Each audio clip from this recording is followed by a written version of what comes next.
Isang paaralan sa San Fabian, Pangasinan halos 3 linggo nang lubog sa baha. May ulat Jasmine Gabriel Galban. Halos 3 linggo nang binabaha ang malaking bahagi ng Longos Elementary School sa San Fabian, Pangasinan. Nangingitim na ang tubig mula sa covered court hanggang sa harapang bahagi ng bakuran ng eskwelahan. Mataas pa rin ang tubig sa loob ng ilang silid-aralan.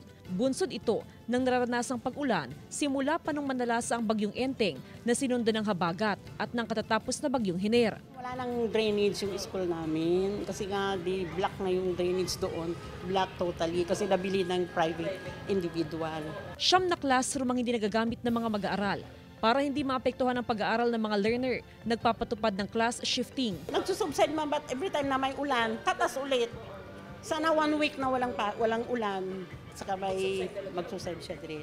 Pag nakikita mo kasi mahirap talaga kasi sa mga bata pa lang. Sa tuwing pumapasok sila, natatakot din sila sa baha. Matagal na raw na problema ng eskwelahan ng baha tuwing tag-ulan. Malaking pondo raw ang kakailanganin sa pagtatambak ng lupa sa paaralan.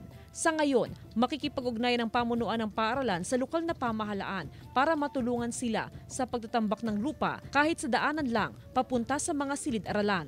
Kasama si Daryl Peralta, Jasmine Gabriel Galban, One North Central Luzon.